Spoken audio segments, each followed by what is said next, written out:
Go ahead, say it now. You in the grill pit, bitch.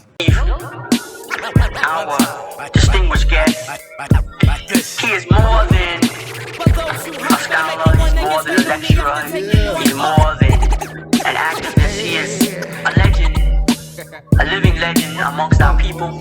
He is one of the elders of the African community. He has given his life to study as well as teaching our people about their great past and the prospects for an even greater future. He is a man whose presentation of history is penetrating and powerful, and he has a way of bringing history alive. And I think that those of you that have heard him before, and those of you that are going to hear him tonight, know that there's no one that is quite able to put history, I'll describe it in quite the way that our lecturer tonight does. It is with great pride and pleasure that I present to you, and I also ask that you receive with as warm a reception as you can receive. This is SAF money, your prison money. And I'm gonna give it to you, bro. Or I ain't gonna give it to you at all. IGSTS on GP. You feel me? White MFers. I don't give a fuck what anybody says, because it's America and you should be able to do and say what the fuck you want. God bless America. A man who was accepted as a god in Europe long before the birth of Christ, accepted quite a few Africans as deities. Imhotep, this great African who was the world's first multi-genius. This is SAF money, prison lawyer. I want to welcome you to the Grill Pit. Thank you, doctor, for that introduction. I couldn't have said it any better myself.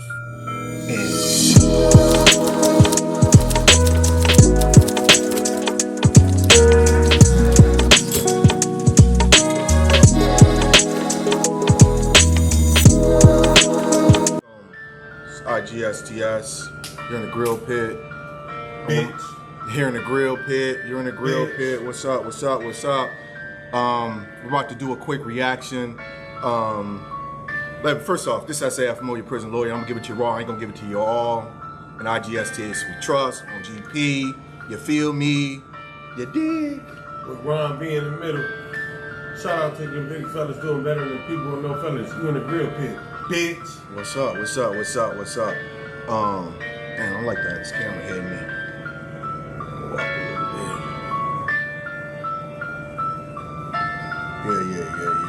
Yeah. All right, so I don't know if anybody checked out that Young Bootsy demo. I know I did. I was really upset when I saw it. You sent it to me.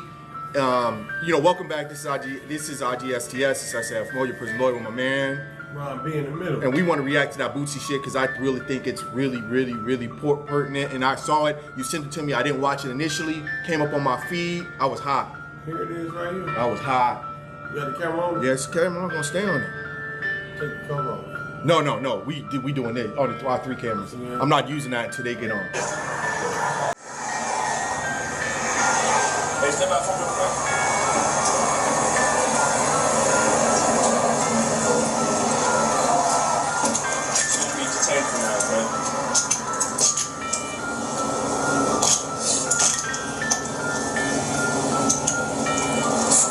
Alright, real quick. Alright, so weapons on you? Bags, guns, drugs,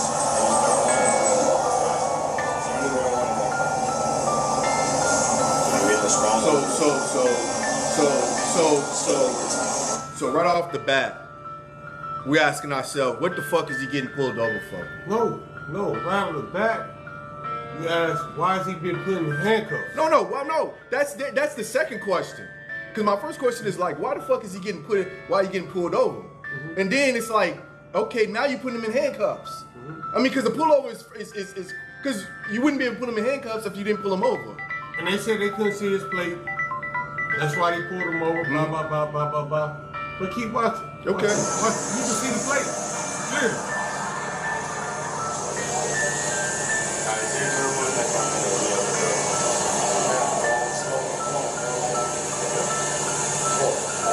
I got you.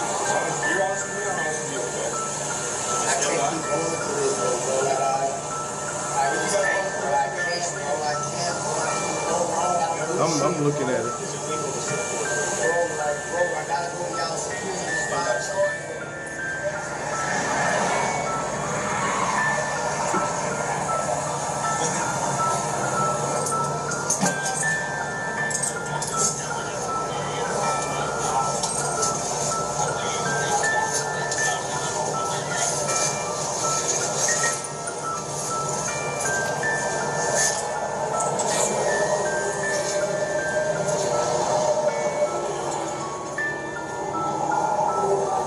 This is diabetic stuff.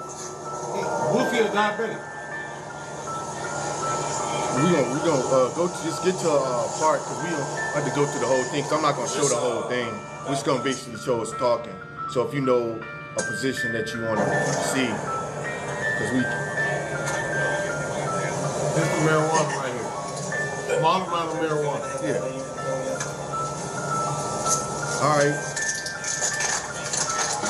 So they tearing up the truck, they doing all this other shit, trying to look for dope. The whole princess of dope. Get to the part where Boosie outside the car, he reacted, because that's the part that really got me going. Like, all this bullshit is just ridiculous. I mean, I don't know what the fuck they doing.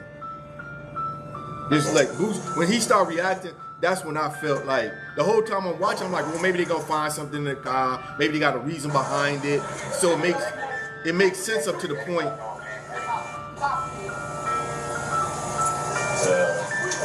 Restaurant. Well, you claim she's a restaurant. I think that's fair. I'm tired. I'm tired of being targeted. Yeah.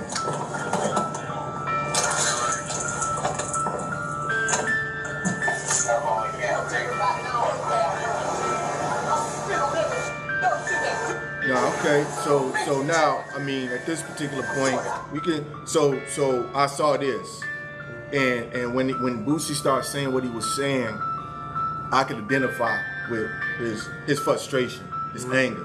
You understand everything he was saying. I mean, you was feeling. Did you feel it? Did you feel it? Listen, bro. I pray every day that I get in my car and I drive somewhere. I don't care if I'm just leaving my garage and drive down the street to Billy's.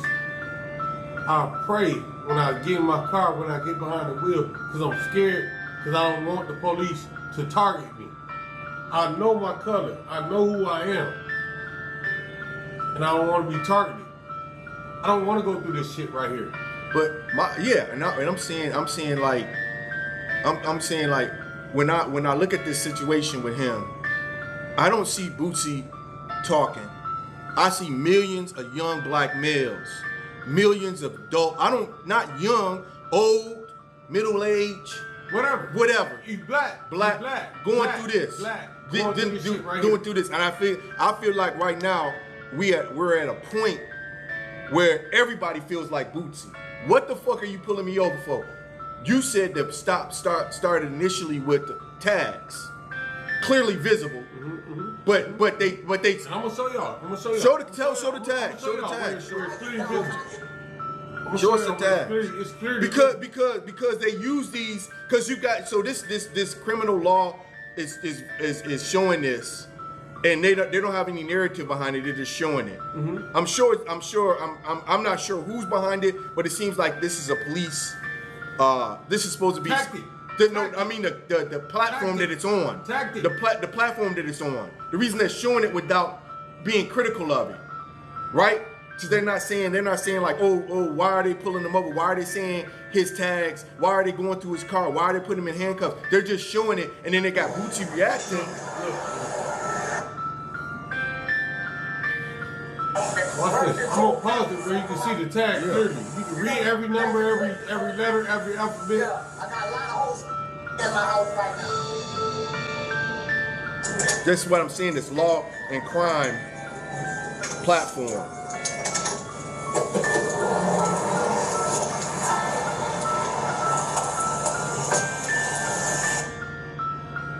Now, you can see that tag clearly.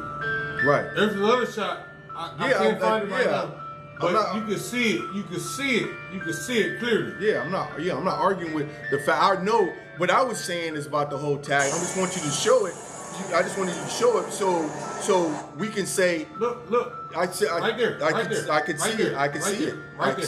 I see it.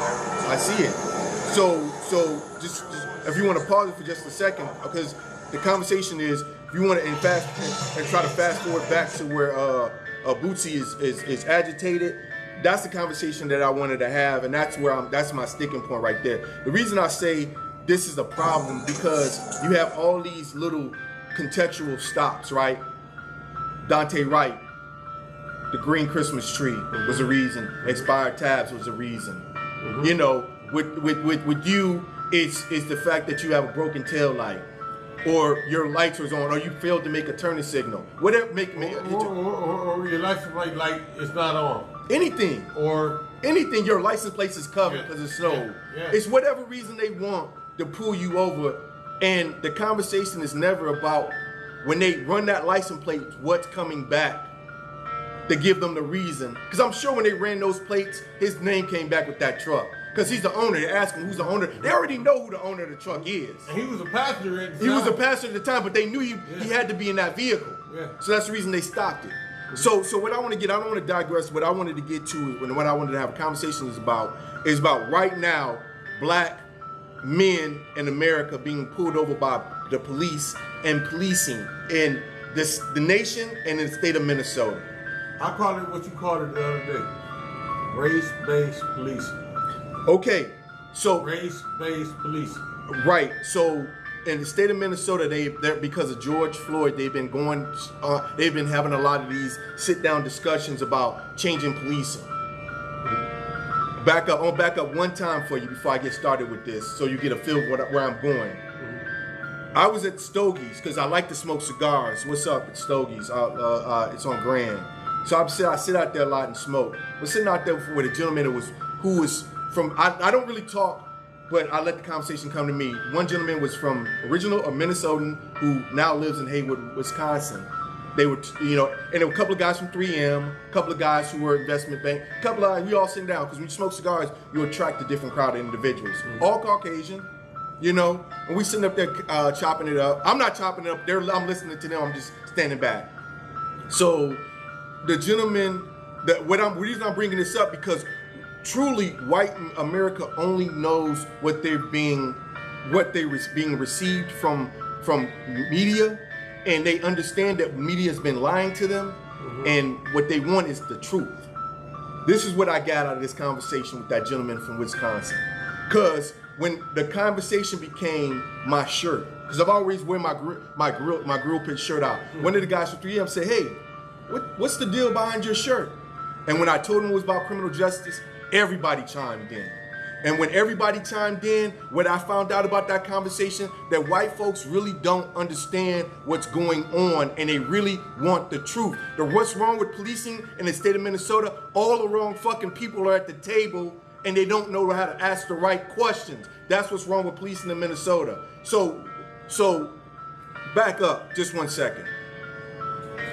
The guy that sat at the table asked me a series of questions that he was intrigued. He was intrigued because he didn't have the answers to. So he asked me about the state of policing in the nation. He's like, "Do you feel as though the roots of slavery is the reason why policing is so bad?" I said, all the institutions have that inside of them, and that's the problem. That's how it started. And they won't have that conversation. Right. So first of all, I said that the problem with policing is they have the wrong people sitting at the table and they're asking the wrong questions. The first thing you should come to your head, like, what's the right question? The right question, SAFMO, this is SAFMO, your prison law. The right question has always been, why does policing look so different? Why does policing look different from this man? This man's a multi-millionaire. gets And they pulled know over. it. And they know who he is. He gets They pull pulled him up. Why does police? They know who he is Why when does they the pull him police? over. Why does policing look so different from him? That look different from me. Why are we so? So that's what I told that Wisconsin man. If you knew Alec Baldwin and you pulled him over, it'd be different. If you But knew, not even Alex. Leonardo The average. DiCaprio No, I'm not. and you Not pulled him no. over, Not even that. it This- wouldn't even be when like I was this. talking to I the bet guy, you neither one of shout them out would be in handcuffs. shout out to the guy from Wisconsin, man. I love the conversation he brought to me, and what he said being he didn't say I'm saying Caucasian. Being a white male in America, I don't understand how it feels to be pulled over as a black male in this country. And that was the truthful thing. That was the truthful thing I ever heard in my life. Because there we go. Because it's not Alec Baldwin. It's the average Joe who gets pulled over, who doesn't have that same anxiety, who's not scared when he see rollers. Guess what would have happened if those Ben Affleck, Alec Baldwin? Man, they would ask him for his autograph. He would never get pulled over. He would have got pulled over, but he wouldn't have got put in handcuffs. He wouldn't have got put on the side of the road. He wouldn't have got racial profile or nothing like that. Okay. It wouldn't have been like that. It wouldn't have been like that. It was a whole different scenario. So Ron B, let's break down the stop. First of all, they pulled him over and they said it's obviously they couldn't. It's not obviously, but they said they could not see his tags, which is an outright lie. Lie. We're gonna start with that. Lie. Second, they pulled the individuals out of the vehicle. They ran their names, came out and pulled the individuals out of the vehicles to search the vehicle based on they smelled marijuana, perhaps. That's not a reason. That doesn't give you probable cause. Mind you, too, the owner of the vehicle is sitting in the passenger seat. He has a driver. Right. He has a driver. What I'm getting at is they never should pull anybody out of the vehicle because there was nothing. If the tags were expired and they had an issue with the tags, they could have dealt with the tags without pulling the people back out of the car and putting them in handcuffs. Right. There's no reason. There's no reason to put them in handcuffs. They're putting them in handcuffs as a form of further punishing them, or they're trying to penalize them, or they're like, you think you so. Why? You know why they put them in handcuffs? Tell me why. I don't know why. Tell me. So they said, that's Boosie right there. We guarantee to smell some weed in that car. But that doesn't give you a reason to put this car over. So every time if I pull your car, if you just let somebody out of your car who's been smoking weed, so your car smells like weed, and the cops pull you over, that give them a reason to search your car? No. Probable cause is not a reason. It's never been. It shouldn't. No, it's not a reason. But I'm telling you the what law. they're thinking in their head. It doesn't matter what they're thinking. They need to follow the law. But I'm just gonna break this down. The reason I thought this was important is because I feel like Bootsy. I mean, I'm not looking for anything. I just want to say that this dude's real. He's been real, and I don't really watch him. I don't, But every time I come in contact with him, he understands what's going on to a certain extent. So what I want to say is that I feel as though the reason I brought up the talk of stogies is because in my mind, I feel like America is at a cusp of either a civil war or revolt, and it's gonna demonstrate itself like this as you continue to try to over police individuals, antagonize, and put them in positions. If I keep poking you in your chest, eventually you're gonna raise up and strike the fuck up out of me. And not to say they're not ready for it, but I'm telling you where it's gonna come from. And I'm telling you why they don't want to watch us and they want to listen to us, because it's a message we're sending out. Like, you continue to fuck with people, you continue to pull this man over for no reason. We sick of this shit. Use the right word. You ain't fucking with us. You antagonizing us. You antagonizing. You keep poking at us. Yeah. And you want that to happen. They want to use a reason. So all this policing shit that they're having, all these conversations about policing, race-based, what we should do, how we should work. Like, you got to deal with the root of the problems. These are some racist motherfuckers. They don't have no problem with fucking with you and pulling you over and showing you what time it is. And if you get this, and I asked that man that I was talking to, shout out to, like I said, the gentleman from Hayward, Wisconsin, man. If you ever get a chance to watch this, but I said, why does it have to be, if I get in my car right now on Grand, drive up the street, police officer pulls me over, my outcome is death on a minor traffic violation? Why do I have to have that type of fear? Like a driver, that's what I'm saying. When you pull me over, I'm scared that you're gonna pull a gun out and kill me. I told you I pray every time I get in my car and drive anywhere. I don't care if I'm driving to Billy's. Billy's is right down the street, 3 blocks away. I pray. As soon as I crank my car up, I pray. If I drive to work at my nursing home job, I pray. If I drive to work at my halfway house job, I pray.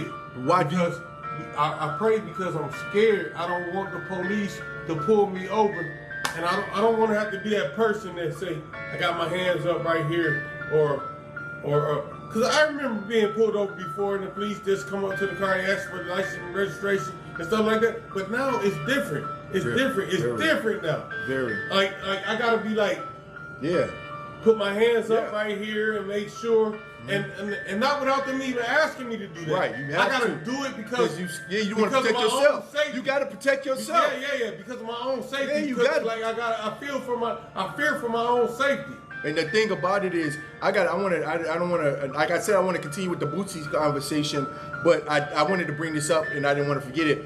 The police officer that killed Tamir Rice, he's working in he's a police officer working again. I just want to let America. Police department. Yeah, I want to let America know it's the criminal justice system working. They just move him around. Yeah, they move. He a police officer working somewhere else still. Somewhere else. He in fact he was a police officer prior to coming to kill Tamir Rice. Now he's a police officer somewhere else. That's how the criminal justice system works. That's why the system's never gonna be, because once you playing that game, as long as this guy's not like, you're gonna vilify R. Kelly, you're gonna vilify Bill Cosby, you're gonna vilify all these individuals, but this police officer, because he hasn't been convicted of a crime, is not working as a police officer, although they know what his record is. He's somewhere else working as a police officer. Shame on that police department that hired him. Shame on them. Shame on him. So with that said, I just want people to understand that if they don't get to the root, this is the beginning of what's going on. When they look back and say, what happened and why does this happen? This is the beginning of it right now. Them playing games with trying to correct the problem and not correcting the problem, which is race-based policing. Yeah, absolutely. You want to take a break? Come right back. And we got a couple of the other thing I thought that was important. We saw a bunch of stuff in the news this week. Look at it a little bit more boosty. Look how frustrated. I just want to break because I want to. Look how frustrated he gets. Let me wipe off this.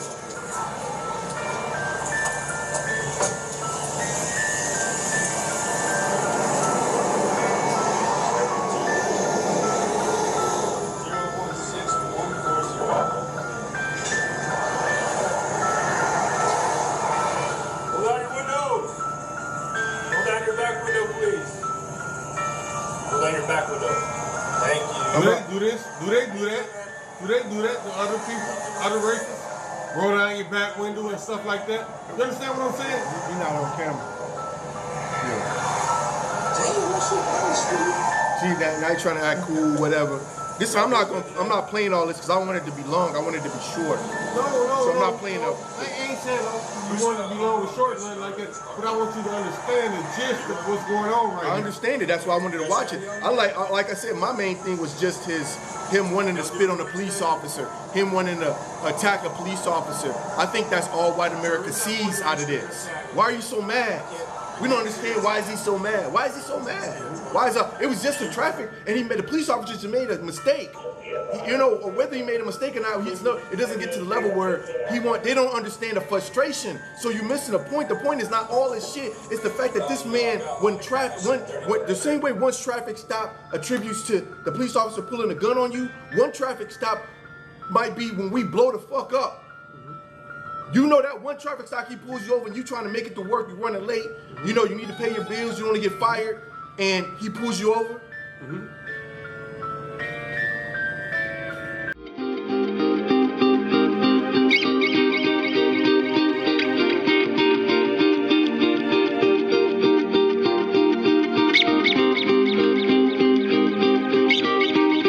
You're in the motherfucking grill pit. Getting pulled over, sick of dealing with their stupid ass. The first section with the race-based policing. Right, and the thing about everything is that it's not going anywhere. They're not They're not trying to stop it. They're not gonna stop it. It's that say a familiar prison lawyer. Give it to you raw, I ain't gonna give it to you all. Shout out to the big fellas doing better than people with no fellas. On IGSTS, we trust. On GP. You feel me? Real pit. Bitch. Feel me? Yeah, I was just saying that the reason I said the Boosie thing was important is because I just wanted to draw connections between him and us. He's us at this particular point. He's everybody. Mm-hmm. And they don't see it. They ain't gonna ever see it. And they know who he is when they pull him over. Like, I go back to this. Like, if I'm a police officer, and I know who Boosie Badass is. I know who Boosie is. I've seen him in the videos. He rolled up weed. He smoked weed all the time. Ba ba ba ba ba ba ba ba ba ba. So I might want to just put him over because I know I'm gonna get my quota up off of him. Because I know he got weed in the car. I know he got a blunt in the car. He probably just got done smoking a blunt. I'm gonna smell it. Ba ba ba ba ba ba ba ba ba. And it's bullshit. Well, it's beyond. And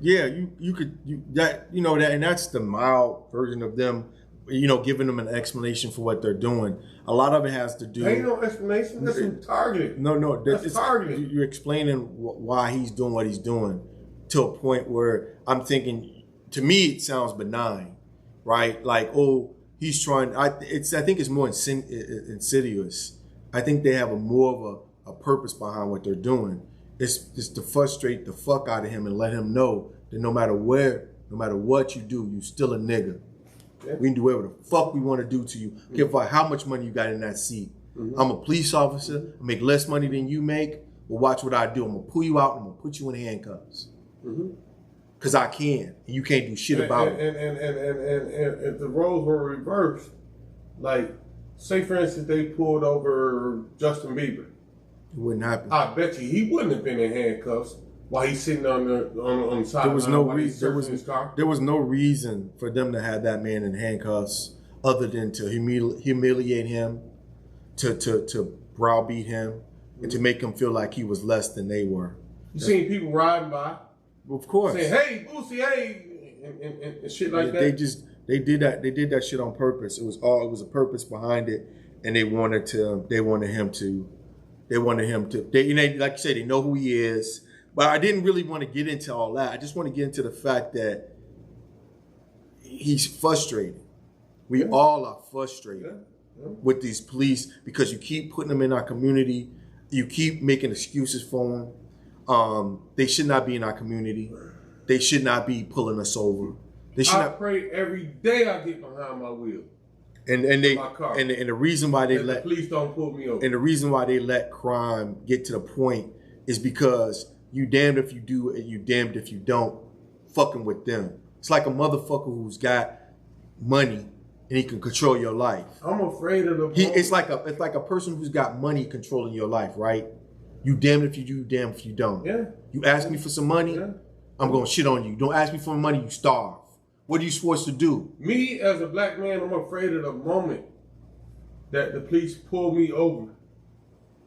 And I have to say to myself in my head, I gotta self-talk to myself and say, keep your hands where they can see them. Before they even say it. Don't make no sudden moves. Cause I can end up dead. No, these motherfuckers. You will end up dead. You will. If you don't do that, even if you do that, you might still end up dead. So what I wanted to talk about is two things.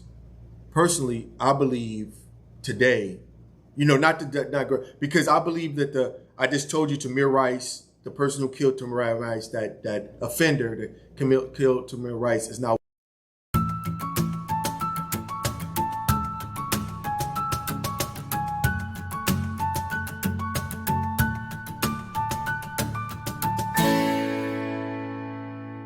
working in another police department. Mm-hmm. He got a new job as a police officer.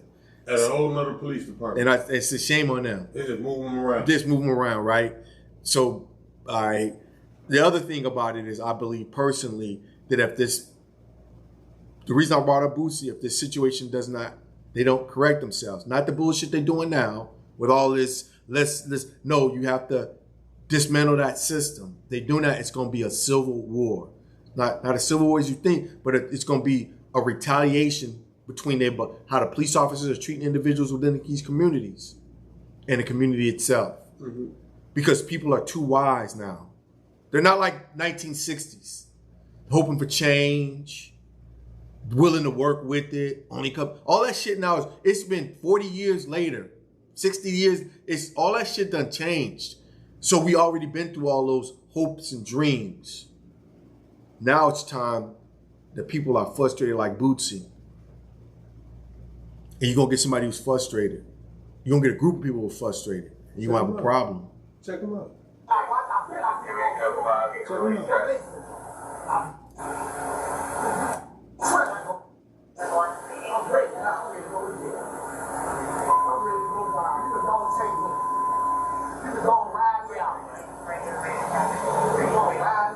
This is the frustration right now. Yeah.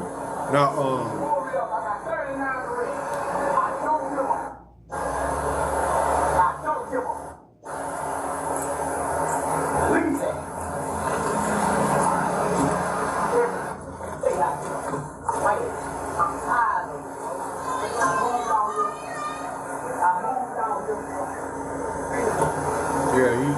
he ain't saying nothing. He ain't saying nothing like that every black person done said. The difference between him, he said he has money, and he understands now that his money doesn't mean shit.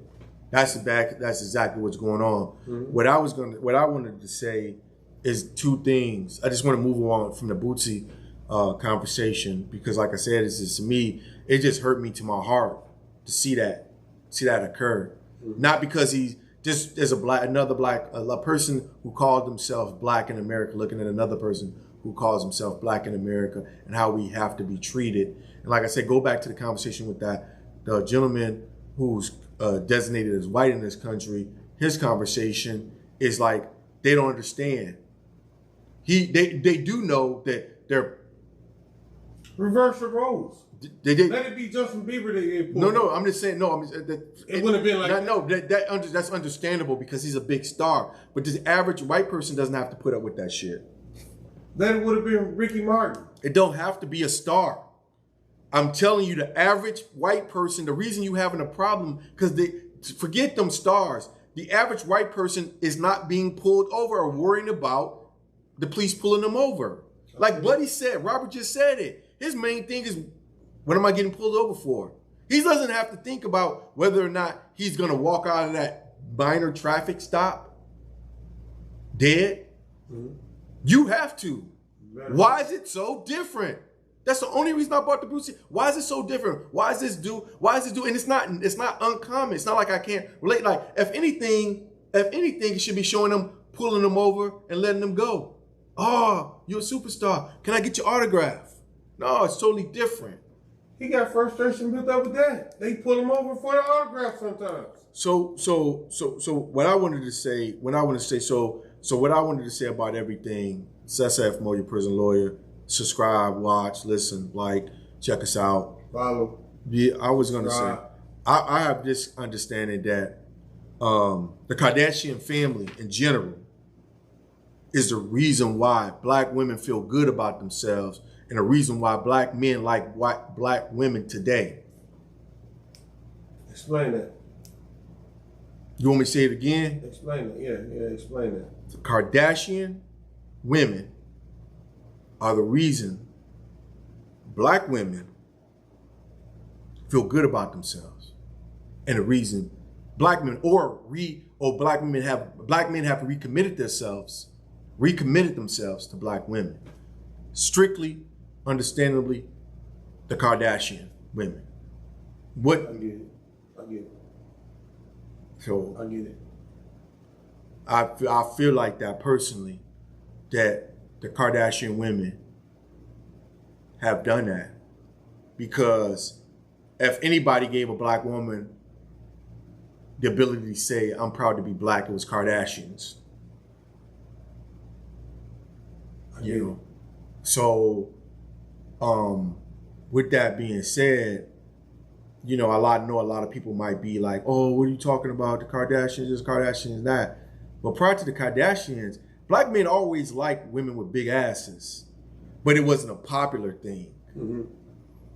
It was like white women was like, oh, I don't want to have a fat ass. I want to have a flat ass. White women wanted big titties, flat asses. Mm-hmm. Now you got women around the world who want fat asses and big titties and big lips. Mm-hmm. They want to have them big puckered out lips. They want to be tan, long. They want to. Emily, they made that style. They made that. And then how do you have a fat ass without eating? Not being this skinny toothpick female. So they actually allowed that to be like, now you got females who eat, who have some weight on them, who might have a little bit of pudge or stomach looking good. Because before, those women didn't look good because they're like, she's overweight. You know, it was the biggest thing that we had going for us back in the days was you could fuck with a white female that had a nice bubble butt and a nice pair of titties, because white boys didn't want to fuck with her. No, they consider them fat. It was like, I ain't gonna fuck with. She doesn't look. She's got too fat asses, too bad. Mm-hmm. They used to make fun of them. Mm-hmm. I don't know if you was in school back in the days or even coming up. Like, white dudes did not like girls with a big butt, with an ass, with no type of ass. Not even a big, just the ass in general. Mm-hmm. The perfect female was like a tooth. Well, she had some tits, but basically a toothpick. Big bobblehead toothpick, bitch. They wanted the Baywatch babes. Well, yeah, that's what I'm getting at. No ass. Yeah. No ass. Yeah. You could watch Baywatch all day. Ain't nobody got an ass on there. They got titties, no ass. So that's why I say with Kim Kardashian, Kardashians in general. She made that ass popular amongst all races of women. She didn't. That wasn't what she. That's she did that subtly for a person looking outside in. She made, because black women naturally have fat asses. Majority of them, right? Mm-hmm. It's common. So as before the Kardashians, majority of black males considered the prime female to be the skinny white woman with big titties. What Kardashians did is made them refocus it black on a black female. So now you see more black females being chosen. You see what I'm saying? Because now, you know, so I'm gonna say they made it more popular, so everybody wants that body type. Nice fat ass. You know, nice titties, nice this, nice that. So when the black female wasn't popular because of her body type, remember, before Kardashians, before this movement, there was no pants black women could fit in except for like FUBU stuff that was made for us. But a black female couldn't put on a pair of just average jeans and wear them because their asses were too fat. So they shifted that whole thing to make they made black beautiful again. Or made people realize it. Or maybe people love it. Mm-hmm. Especially black men now, right? Mm-hmm. You know, so because now if you see, it's the biggest thing. You know, you see all these females with these implanted asses. The bigger the ass, the better it is.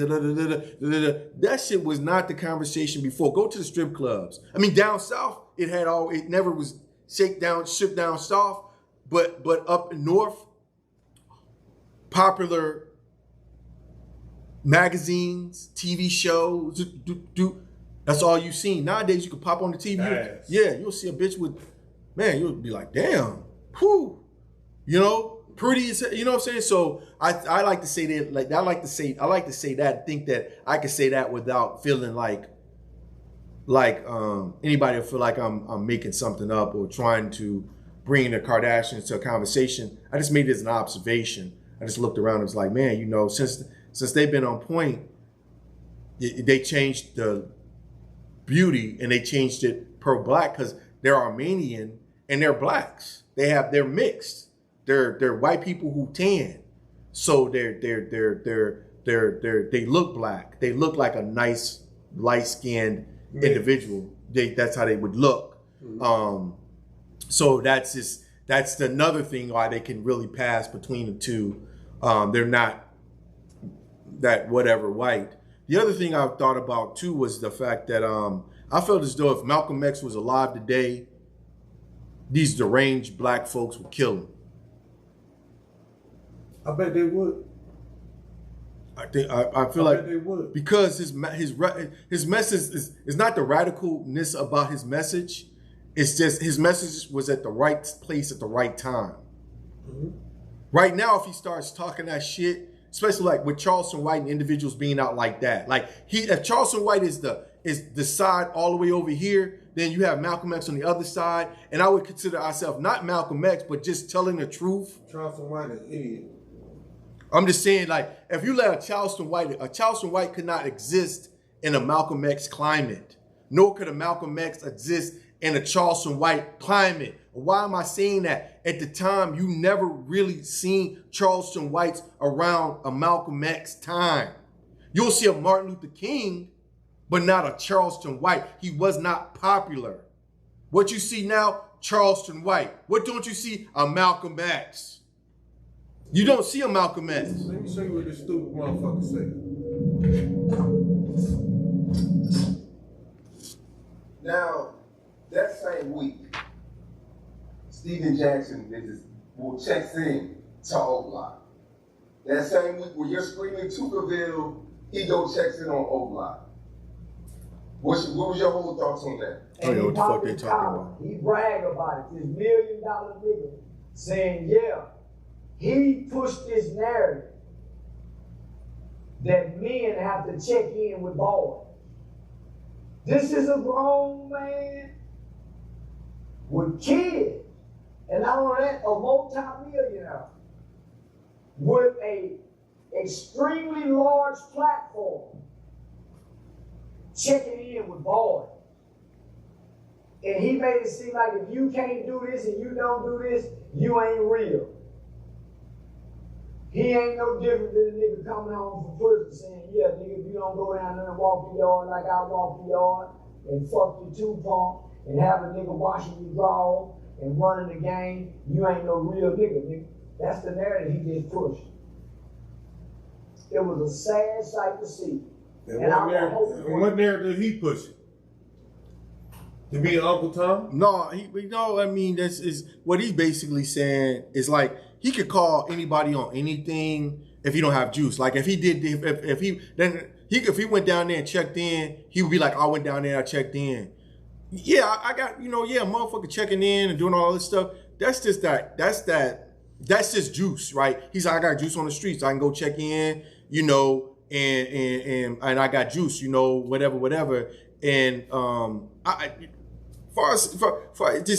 my deal with him more so is that the controversy over everything, right? It's like everything is controversial. It's like everything is just he's attempting to make it something that it's not in order to push this dissension between people. You never seen him talking about unity. You never seen him talking about anything positive. It's always... You never see him talking about nobody outside of his race. He talking about everybody inside of his race. That's the only thing he's allowed to do. At the end of the day, you got to say that they're allowing him to talk about individuals, and that's what... And he understands it. He's not a dumb person at all. He understands the system probably better than you and I, right? Idiot. No, he truly understands the system. Yeah, because not to say that his intellect has nothing to do with his ability to transfer. So what I'm saying, right? What he understands the system. Like, so when coming into your block, you don't have to be smart or you don't have to be dumb. You just got to be able to follow directions, right? So if you see that the COs are feeding individuals more food who don't complain about whatever, write kites or do whatever, you're gonna follow suit. You're gonna do that. If I'm saying, well, fuck the food, I'm just saying, if I'm saying fuck the food, we need to get more fans, we need to do this, we need to do that, and I'm causing a problem, they're gonna give me less food. See, he's understanding how he gets fed. So he's not gonna bite the hand that feeds him. Why would he say something about a white motherfucker if he knew that was gonna draw down his views, to make him look a certain type of way, he's gonna get more views by arguing about black people, talking about this gang shit that means nothing to nobody. For you to even talk about checking in with anybody anyway, whether you're talking about it or what, it's giving credence to something that makes no sense. Well, he had time to talk about what he wanted to talk about. As far as like, he had a chance, and he didn't. Mm-hmm. About white people and their narrative and the things that they do. But he chose to just talk about black people and our narrative. Like, and it's not even a real narrative. Like, it's what he wanted to be. No, I'm just telling you that he knows who's feeding him, and he's not gonna bite that hand. Why would you bite the hand? Why would you start saying stuff against white folks? It's easy for you to talk bad about your people and say this ignorant ass shit, like Nipsey Hussle should be dead, or that's some stupid ass shit he said about Nipsey. Or this. I hate him. When I seen that, I hate him for that. Or this individual should be in jail, or this individual shouldn't be out, or he should go to jail to become a better person.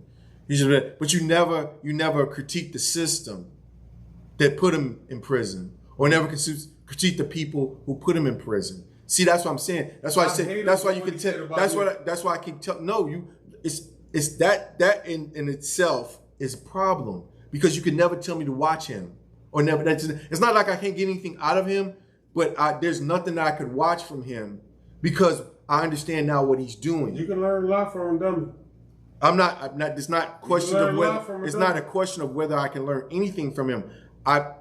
What I'm trying to tell you is that even his situation, his conversations, and what he's bringing, I don't have time. Do I care about anything he says? Not to say I can't learn anything from him. That's not the conversation. It's like, do I care about anything this man says? Understanding how he brings his conversation up. See, his whole principle is for him to say something bad about me or you.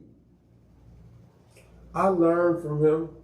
I watch his videos because I learned from him. I learned what not to do, what I don't want to say, what this dumbass nigga says. You know, Dan, I call him a Dan, dumbass nigga. Yeah. You know what I'm saying? Yeah. I call him a Dan. Yeah. And like, I gotta keep watching him. I want to keep watching him to see what Dan gonna do next. I just feel like it just brings you down when you watch individuals like him, because as you watch him, right, to me, he's doing it for a reason. And if I notice you, like, it's like a kid. As soon as I notice you and you're doing it, you're gonna continue to do it. Or somebody like in your cell. Like, a lot of times if I had a fucked up ass cellie, I wouldn't confront him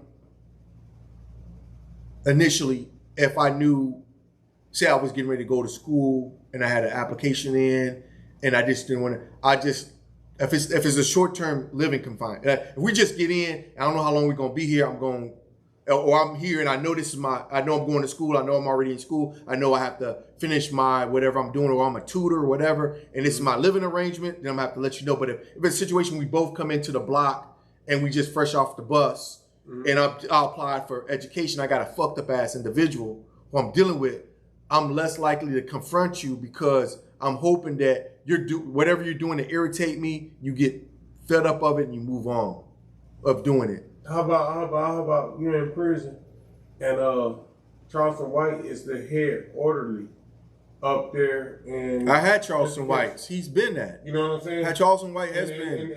And you have to deal with this dude to get this job that you want. No, Charleston White has been that individual. In fact, in most prisons, Charleston White is the swamper out. He is the same way when I first met Dwight D. Nice. You know, his positioning in the situation. He was trying to get himself out, so I didn't have any qualms against him working with the institution, right? He's trying to get himself out of life sentence, doing whatever he possibly can to get himself out of life sentence.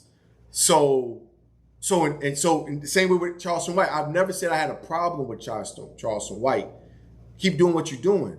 You just got consequences to what you do, consequences to what you say. You know what I'm saying? And let's go back to my whole principle about Malcolm X. It's like I said, Malcolm X could not exist in a time period that allows a Charleston White, nor could a Charleston White exist in a period that allowed a Malcolm X. They cannot exist because Charleston White would have his head removed from his body. Right. Because men do not allow that. Tolerate. No, I could not. No, we could. Somebody would take care, but the men has been watered down so far that a Charleston White can exist and talk shit and do what he's gonna do and talk about all the stuff he has and all this other shit like that, which is great, but it's just a moral understanding of this guy, cat, right? Like his morality without men, he could never be a black man and you know, like exist when he exists. Other thing I had to say was that I talked about that NSA situation, but I wanted to talk about that CO in Stillwater that was bringing the dope in. Oh.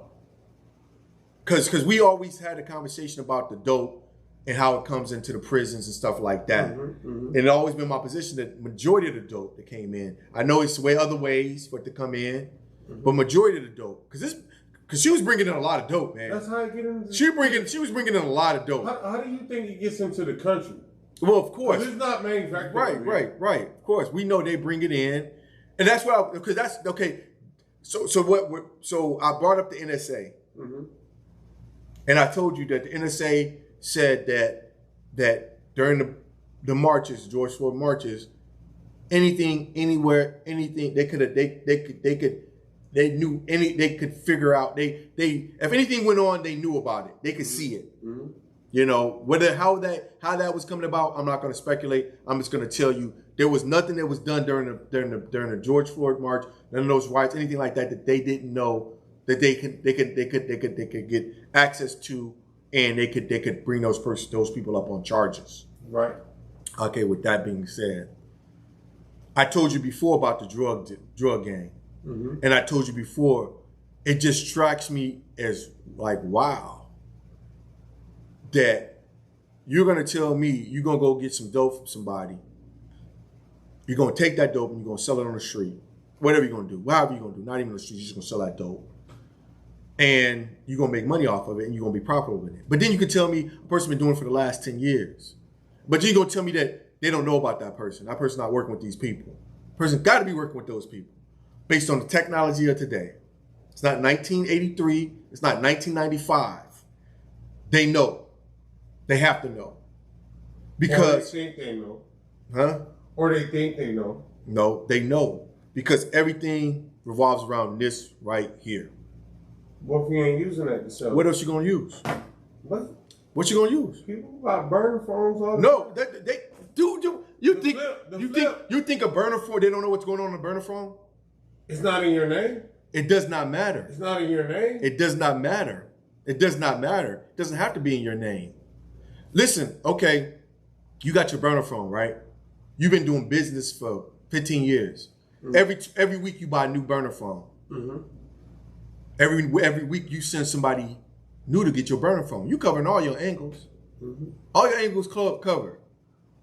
When you talk about dope, you talk about dope one time on a burner phone, you throw the burner phone in the garbage. Okay, what else you want to put into the scenario that's gonna keep you from getting caught? What else? What you doing? You don't handle the dope. You just get the money. It's back. It's not you doing shit in 2022 that they was doing in 83. You was smooth. You know it's impossible, but you doing it, right? You don't have none of your shit on the internet, none of that shit like that. Okay. So you smooth. It's impossible for them to catch you. No, I wouldn't say impossible. No, I'm because like you got snitches. It's not snitch. We're not gonna even because snitch too easy. It's too easy. We got RICO. I could RICO you and conspiracy you if I really want to do it. I could RICO you, but I'm not gonna RICO you. I'm going to tell you. A group of people. I'm not going to even RICO because all that shit's too easy. It's what they utilize against Young Thug. It's too easy. And nobody's talking about it. Yes, RICO R. Kelly by itself. I'm just saying they can do whatever the fuck they want to do. They can do whatever the fuck they want to do. They can do whatever the fuck. So I'm telling you right now, I'm not going to even RICO you. What I'm going to do is I'm going to show you how I'm going. I just told you the NSA knows everything. Mm-hmm. You got your burner fucking phones. Mm-hmm. We know where you buying your burner phones from. Mm-hmm. We know we can follow you on camera, from camera to camera to camera, and show when John X picks up that burner phone, he brings it to you, and you utilize that burner phone. Mm-hmm. Now you're utilizing text. When you utilize the text, you need the internet. You need something. Remember, you can hook up to your phone with the Wi-Fi. Remember, you told me I can Wi-Fi my phone. Right. They got all that shit. All they do is data mine. All they do is data mine, man. So all that shit, it's not. It makes it harder, but it's not impossible. Mm-hmm. And they haven't got to the point where they have to do it. But believe me, if they really wanted to do it, they'll do it. And they don't really. The biggest thing they'll have to do is show you. I'm not going to show you my magic trick.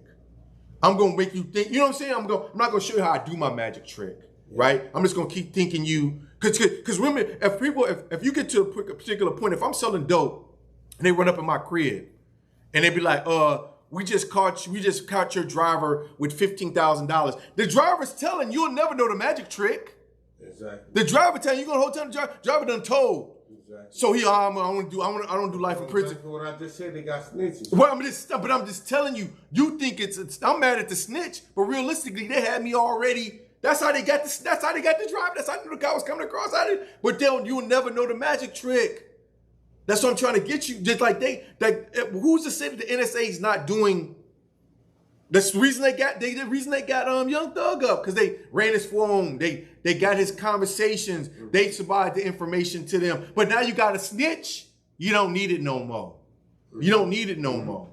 So that's what I wanted to say about that. And they got 20-something people on that indictment. Somebody gonna tell. How many of them do you think gonna tell? Everybody. You smart? Everybody gonna tell. Because the reason I say smart, and I don't mean it that way. I just mean like everybody. So you're gonna be the only motherfucker that not gonna tell you gonna get that. So you know what they're gonna do? They're gonna give you all that goddamn time. They're gonna give you all that time. We're gonna teach them a lesson. We're gonna make them happy they told. 30. Right. So it doesn't go back to who's telling. It goes back to who's telling. Who's your Cody? You know what the smartest motherfucker ever told me? He's like, anybody you fuck with, invite them as they're being your Cody. Would you fuck with that person? Would you fuck with that bitch if you knew she gonna be the one conversating who's gonna be state witness against you? Yeah, would you be fucking with her? Most motherfuckers be like, well, if you say, yeah, like pussy was good, I love to fuck with that bitch. Most people be like, I wouldn't. The reason I know, I wouldn't know. So that's. But the female that I was getting pussy from didn't tell on me. The male that I was with, that I considered my best friend, told on me. And everybody is being your Cody. You knew, you had to know he had to show some signs of him being a weak ass. All three of us got caught. He got to show some signs of being a weak ass motherfucker. The fact that he's not a street motherfucker should have told you something. Like he didn't grow up on the streets. He was just around motherfuckers. The right people at the right time. Yeah, he was never really taking those. He was never taking no penitentiary chances. Right. So he didn't really want to go to. That's what I'm saying. He's the weakest link. Although he was in the game, although he might have carried a pistol, although he might have talked, walked the walk. And that's why I keep telling you about a Young Thug, somebody like that. You always got them motherfuckers around, but how many motherfuckers gonna sit down and do that time, or do you know? Understand, like you doing the crime, do the time. Who gonna sit down on that? Stand on that. I really thought that, like, because all three of it was me, him, and the girl. I really thought that she would go down there and say, hey, come, before he said something. Right. But she kept her fucking mouth closed. Yeah. I mean, and the thing about it, man, that's and he didn't. And like I said, before prison, I could have been a Charleston White. Mm-hmm. I could have had that mentality. Mm-hmm. That's why I said I never fought him. I just got to speak up against him. I don't fault him for what he's done because that's a lot of black people who think like think they're doing the right thing. Like you said about, I think like we had the conversation about him calling the police on somebody in his neighborhood. Yeah, he did. He said black men, they were smoking weed or whatever they was doing. Oh, yeah. In his community, remember that? Yeah. So what if you was like, well, they could have broken into his house. But what if he called the police on them black males? One of them got killed shot by a police officer. Yeah. Okay, It makes How you live sense. with that? So How you do work. live with So you that, so Charleston White? so when. How do you live with that, Charleston But the White? thing about it is with how do you live with it? But the thing about it is when I was listening to Bruce Rivers talk, they talk about property. There's no property worth a man's life. So Charleston, like, they could have broken into my house. So them killing that dude is worth your house. Fuck your house. Fuck your property. If they kill, he said, it's a video out there with Charleston White saying "fuck George Floyd." Get out of here. Swear to God, it's a video of him saying "fuck." When I find it, I'm gonna send it to you. I didn't know that. That stupid motherfucker said "fuck George Floyd." What he did for the community, blah blah blah blah blah blah blah blah blah. He said they tore up the city and rioted and all that behind this nigga. This nigga ain't never did nothing for the community, blah blah blah blah blah. Charleston White, you a fucking idiot. Beyond, man, dude. That's what I say. So my contention is Malcolm X and Charleston White can never exist in the same time period. Right now, it allows this generation allows. This is that generation. This is what they produced, a Charleston White, because he's of our generation, but he's like, it's like you and I being popular to this generation. He's your modern day house nigga. He's a house, yeah. He's your modern day house. The last thing I wanted to, so I don't know if you've seen anything in the news that you wanted to talk about, but the last thing I wanted to talk about is something off topic. Is that I read something about a person that was delivering the DoorDash came to a person's house, and a person told them to bring the stuff in. The door's open. Knock on the door open, come inside. Leave the stuff on there, and they were going to give him a tip for the door So he waited a little bit, and a lady came in with a robe, dropped the robe, and attempted to do fellatio. Suck his On the dick. DoorDash dude? Yeah, for the tip. What would you do in that situation? I didn't come here for this. I didn't sign up for that. I would turn around and walk out and say, "Fuck the tip." Right. It didn't happen that way, but yeah. I mean, yeah. I'm just saying, like that's just wild that somebody would, just for sexual pleasure or I don't know, excitement, attempt to do that. Seduce somebody like that. Yeah, do somebody like that. Yeah. And it struck me as that's wild. So something like that, it was just crazy. I would walk out. I would just walk out because, like, you never know what kind of situation you could be in. Like, they could try to rob you. They could try to rob you, or she could scream rape after she get your semen on her face and say you forced her to give you fellatio. You don't know what could happen. Yeah. You don't know this chick. Get the fuck out of there. Wait, even if she thought she looked good. Yeah. No, I'm gone. Yeah. I'm out of there. I don't know this chick. Yeah, I mean, because I don't put my life in jeopardy. I mean, most people think with their dick, so it's kind of hard to. I told you I wrote a speech about that. How men have two heads that think for them. We got our little head down here that thinks for us, and we got our big head up here. 9 times out of 10 with some. 9 times out of 10, we that little. Yeah, I mean, when sex is involved, right? Yeah. When sex is involved, you like, she looked good. She got a robe on. She pulled the robe off, talking about she want to suck your dick.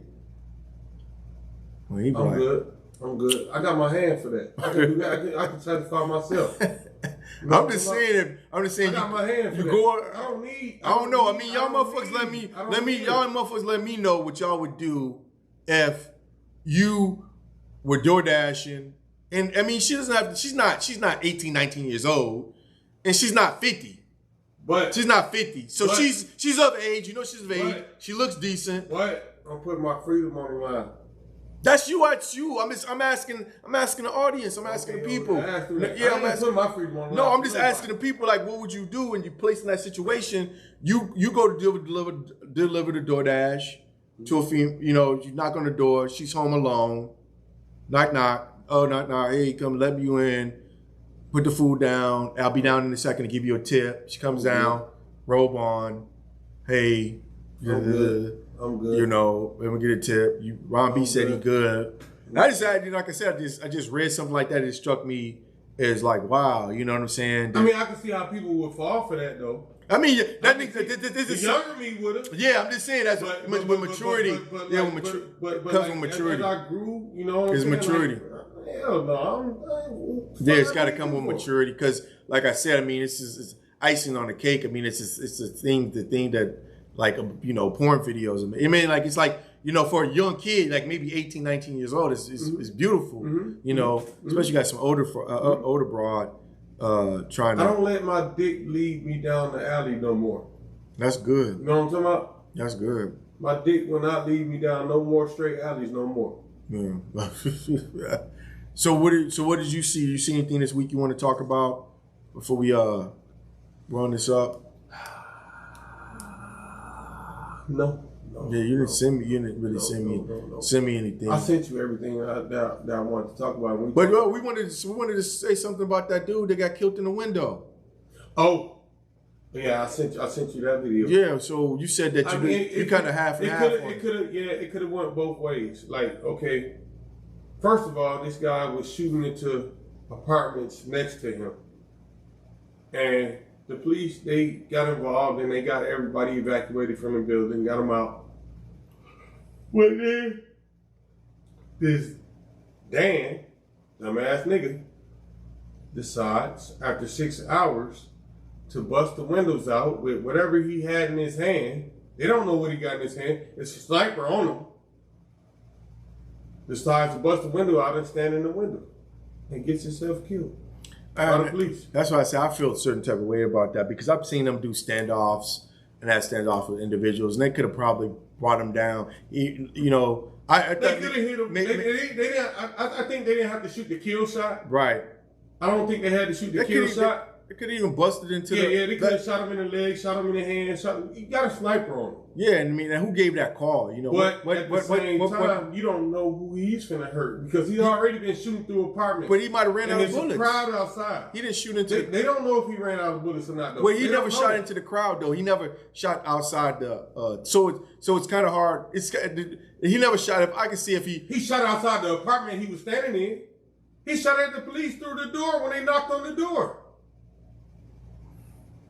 He started shooting at the door. Yeah, So what are they to think? I'm not trying to defend. It could have been both ways, though. Is what I'm saying. They didn't have to shoot the kill shot, and they didn't have to. And he didn't have to shoot at them. I mean, the dumbass nigga got what he had coming to him because he shot at the police through the door. He shot at neighbors through the wall. Right. But I mean, he probably was on a suicide mission. He was on a suicide mission. Whatever it might be. I'm just saying that they didn't have to kill him is all at the end of the day. Just to me, the end result is he already knew, if being a black man, you probably already know doing some shit like that, they're gonna kill you. Mm-hmm. So I don't know if he was on a death wish. We don't know the story behind it. We don't know the story. So that would make sense doing that. But the only thing that makes sense is he was on a suicide mission because the police knocked on the door and told him to come out, and they talked to him and said, "Hey, you're under arrest. We're not going nowhere." And he commenced to shoot at them. Yeah. So I mean, what other outcome did he expect? I guess I know what it goes back because when I smoke and I like smoking, sitting out smoking. I like talking while I'm smoking and talking to different people, and I just think you got two different situations. But when I see situations like this, and I see what happened in Buffalo, Minnesota, at the nursing home, at the hospital facility, you got a white guy that goes in there and kills a few people, and he comes out in handcuffs. But you got a black guy that don't kill nobody. He shot through a wall. He broke a window out. And he comes out on a fucking stretcher, body bag. That's what I'm getting at, and I think that goes along with America, and it goes right back to when we started this conversation about policing, race-based policing, policing our community. It's getting worse on both sides. There's no justification for any size, but it's built up historically. And sometimes, like, you in a bad relationship and you want to get out. Like, why you in a bad relationship? You know, she drink, you drink, y'all get into fights, you end up in jail. You know, you end up hitting her, going to jail. And I ask you, I love her. How you love? I mean, every Friday, you know, y'all never. You get paid. You know what I'm saying? And you like, oh, I love her. Shit every single time, it's like, how can you get out that relationship? And it's like they in a relationship that's it's a slow car crash, man. It's a car crash. Everybody could see it. And it says, how long is this car crash going? How long are we gonna be in this car crash before the car actually crash? And that's what I say about policing. Because right now they're not doing anything to change anything. Right? Everything they're doing right now is just like when Robert was sitting here talking, it's like the cycle, like they back off to make people like you say, they got motherfuckers riding their little motorcycles up and down the streets. This summer. Next summer they're gonna be giving them a ticket. Next summer they're gonna be taking a V. Next time it's gonna be okay. How this summer and last summer they let them ride. I'm just saying. But for how long? Till we change governors? You know what I'm saying? It's gonna get to a particular point when they decide they're gonna go back on it. A new police chief. They're gonna go back up. They're gonna go back on it. They're gonna start doing that. Some white person complain. Some kid get hit. Anything. They're gonna boom. They're gonna come back. And the problem is that like I said, that's why I keep going back to Bootsy. What's up, Bootsy? Keep going back to, man, that shit it hit me. I felt like I wanted to cry. They targeting us. And it's getting to a point where you're going to start saying crazy ass shit. Like, take these handcuffs off. I'm going to beat your motherfucking ass. I don't give a fuck what happened to me. That's what Boosie did. He said, they take me to jail. The first white boy I see, I'm busting his shit. And that's how I felt. And I don't say he right for saying that, but I don't say he wrong neither, because like that's just the frustration built up. Like he want to retaliate on somebody because they targeting him. And the thing about it, the reason, I don't know how this thing played out. I never really watched it to the end, but I can tell you a lot of times by him voicing it, he's just trying to get it out of his system. He probably means nothing that he's going to say. He's just frustrated. And he's just, because a lot of times, a motherfucker's not going to tell you I'm going to hit you, then hit you. Motherfuckers is going to steal him. Boom, knock your motherfucking ass out. Like I said, that's what I mean by like people just poking their punch with it. All of a sudden you just boom. Like, what the fuck you do that for? You know what I'm saying? So that's what I mean. That's how I see with this policing. They keep fucking with motherfucker, fucking with motherfucker, fucking with motherfucker. They're not gonna be Bootsy. You keep poking me right here, I'm eventually gonna knock him do something. Out, yeah. I'm gonna stop you from poking me right here. Yeah. You know, so Bootsy is talking to him. It's gonna be the guy who ain't gonna say shit. You're gonna see in his eyes. You know what I'm saying? He gonna fuck around, headbutt your ass, take them cuffs off, beat the fuck out you. But in the same sense, they ready for that too. And that's sort of, to my mind, I feel like that's what they want. To be honest with you. Well, I think you're right, because like they looking for a reason. Right. They're looking for a reason. They're looking for a reason. Give me a reason. Give me anything. So I can lock your dumb ass up and beat the shit out your dumb ass and whatever else you want to do to me. Give me a reason to kill you. Give me a reason. Yep. One fucking reason. Yep. I'm gonna poke you until you give me that reason. Right. And then you stupid enough to fall for it.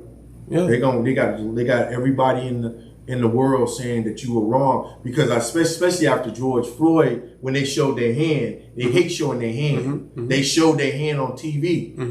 So to the world. So now they got to change. Like, that situation happens. But look at this situation over here. Look at where he was doing his job correctly. And so now I'm not trying to rehash anything like that. Try to pull the wool over your eyes. And that's what the Wizard of Oz hated. When you opened that curtain on him, you see he was back there, little man back there playing the game. You know. But like I said, I don't know. This week we got a couple of things coming up. We got Mahadi. He's gonna be calling us on Saturday. Marvina said Lincoln supposed to be calling us. I'm not sure about Lincoln's case. I'm not sure if I know Lincoln, but she said Lincoln's gonna be contacting us to do some stuff to talk about. all I want to say is like this platform being in existence. Last night I was thinking in my bed. I don't know if you ever sat back in your bed and thought All the time. about how we have affected so many people's lives, and we haven't even been. Imagine if we didn't get together last year around this time and created this platform. Look how many people Last September we got together. lives you wouldn't be involved with, people we've been connected with, people who look at us, who look up to us in the community and throughout this network. And shout out to our number one hater, Eric Angelo S. I thought Number one hater. I thought he said something to me yesterday. I thought Dana was. I thought Dana was. Or Joe. Eric Angelo S. Or Joe, my brother Joe, that never watched the show. Joe, who want to talk to me about aliens and shit. We got a new number one hater, Eric Angelo S. And what did he say? He said some hate. He said, man, y'all ain't got no content. Y'all ain't, the message ain't getting delivered right. Okay, Eric. I just said. I want to deliver when we. Okay. You know we got to do. One thing I know. You know we got to do. One for thing Eric. I always know. You know, you Eric, can't never make everybody happy. Big baby, you know what we got to do for you. We're gonna do the podcast at your house. Yeah. So that we get the message. We need. We know. We are messing up. We need your direction. Baby. Get your ass on camera. Get your ass on camera. We need your direction, big baby. We need the three. three. We need to get the three musketeers back together. What I want him to do is get his ass on camera and talk about something and show us the direction we supposed to be going. If you feel like that, you feel me? Yeah, he got. I bet you can't get your ass on camera. Yeah, man. And say nothing. We can't get no props from my old guy. I mean, like I said, we having problems with our views. We can't get the people who used to fuck with us to watch. That's crazy. Exactly. That's crazy. You are number one hater. It's all good. Hey, so you are number one hater. That's all. He ain't even. So my brother, I think my brother and Dana is. To be honest with you, my brother. Tomorrow, Joe. Yeah, Joe be just hating. Jermaine watch. Joe hate Dana. I see Dana be in the box typing up. Dana, stop being in the box typing up. What's up, mom? What's Ron Heavily, mom? And Eric, if you really feel like that and you watching us, say something in the comments box. Don't be scared. Don't be scared. Say something in the comments. We gonna ride up on you just because that's how I got the blue. Yeah, say something in the comments. I gonna ride up on you. Comment about it. Yeah. Say it loud. I'm black and I'm proud. He too busy doing other shit. It's all good. What's up, Eric? What's up, baby? What's up, big baby? What's up, everybody? What's up, St. Paul? What's up, Minneapolis? What's up, Florida? What's up? Everywhere, California, well, Illinois, IDOC. Shout out to the convicted felons doing better than the people with no felonies. That's all I got to say, and I'm out. Yeah, we are. Ron be in the middle. Peace. Take oaths of the new imperialism, professional white behind kissers. And as Carlos Cook used to say, a disgrace to the skin they wear. These people, if I'm be so kind to call them that, are running from themselves and teaching us a lesson that we should have learned long ago. Sometimes white wannabes are more dangerous than whites.